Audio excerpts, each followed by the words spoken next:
Now let us map the complementary strips into the Z plane. So let us take an arbitrary point SC, which is in the complementary strip having coordinates omega c plus j omega c, and this point is in a complementary strip, and we have to find how this point can be mapped in the Z plane. So to map it, first let us consider a point on the primary strip as SP, which is such that SC is equal to SP plus J n omega S. So in that case, if we do the vector sum, we can get the coordinate of SC.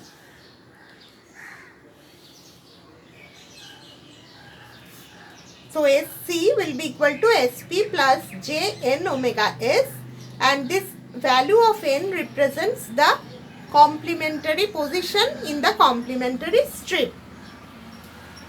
So what will be the value of Z? Z is equal to, we know that, e to the power of SC into tau. Value of ZC, the point which is in the complementary strip, will be equal to e to the power of SC tau. Now putting the value of e to the power of SC, that is SP plus J n omega S, if we plot it, into tau, this will be equal to e to the power of SP tau dot e to the power of J n omega S into tau. Now we know that tau is the sampling rate. So omega S into tau is equal to 2 pi. We know that tau is the sampling rate and omega S into tau is equal to 2 pi. So in the above expression, if we put the value e to the power of SP tau into e to the power of j 2 pi n, then it is e to the power of j 2 pi n is the integral multiple of 2 pi, and its value is equal to 1. So this will be equal to SP tau. SP tau.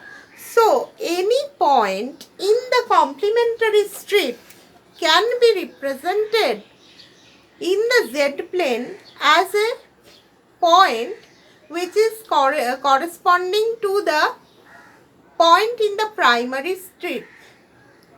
So again I am telling you, any point in the complementary strip can be mapped to the Z plane with the reference of a point in the primary strip.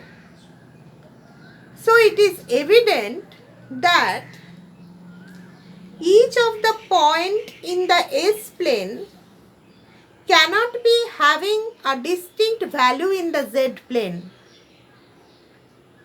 because the points in the primary strip can be uniquely mapped on the interior of the unit circle, and also it is proved that the point on the complementary strip can also be mapped in the interior of the primary strip.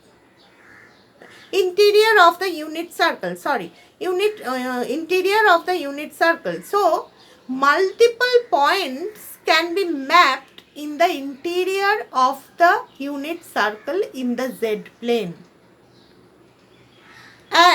But a point in the Z plane can be uniquely retraced in the S plane. So that is the difference, that a point in the Z plane can be uniquely retraced in the S plane, point in the S plane, there are multiple points in the S plane can be mapped in the interior of the Z plane. This actually means lot of frequencies can be present in a particular point in the Z plane, and we can analyze the phenomenon of aliasing with the help of this fact. It fully depends on the sampling frequency. So by this way, we have mapped the entire left half of the S plane into Z plane.